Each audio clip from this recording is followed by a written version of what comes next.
અને એ સમાધિ મેં જે જોયું છે સાહેબ એની કલ્પના ના કરી શકાય. ગુરુ સાથે લગાવ હોવું જોઈએ.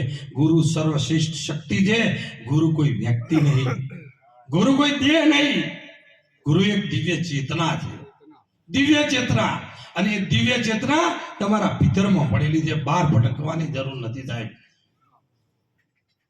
અને એ સદગુરુ સિવાય આ દિવ્ય ચેતનાને કોઈ દિવાસરી પ્રગટાવી શકે એમ નથી. મિત્રો, તમારી મજૂરી અને ગુરુદેવનો ઈશારો જો બે ભેળા થઈ જશે ને તો જીવન તમારું ધન્ય થઈ જશે.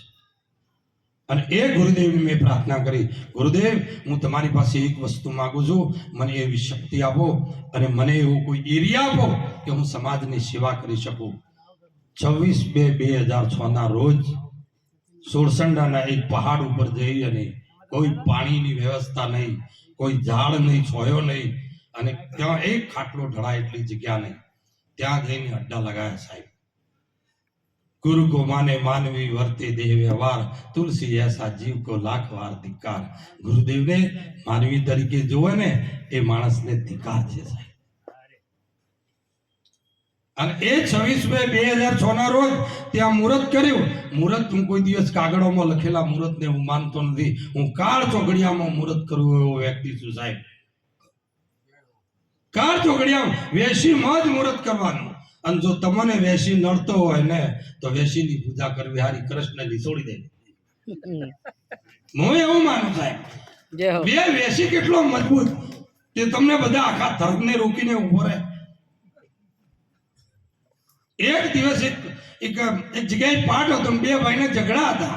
મને ખબર નહીં, આપણને શું ખબર અહીંયા આ વિસોળની અંદર કોના કોના સાથે વેર છે એવું અમને શું ખબર.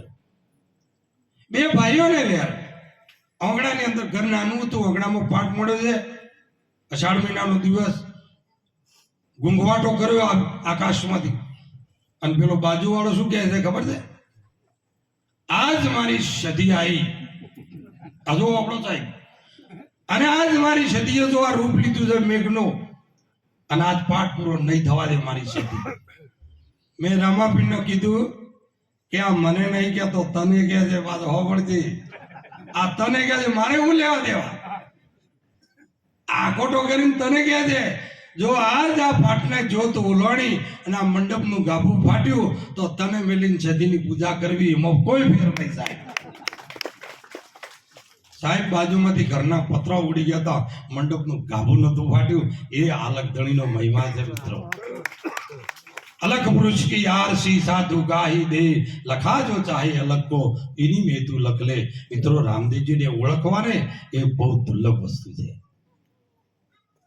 આપણે હજારો માણસો ને લાખોની સંખ્યામાં આજ રામદેવડા જઈને જોઈએ, આવા નાના મોટા મંદિરોમાં જઈએ તો રામદેવજીના મંદિરોમાં એટલી બધી ભીડ છે કે જેની કોઈ સીમા નથી. કાલ અત્યારે મેં મંદિર બનાવ્યું છે જય બીજના દિવસે. આ બીજ નહીં, આ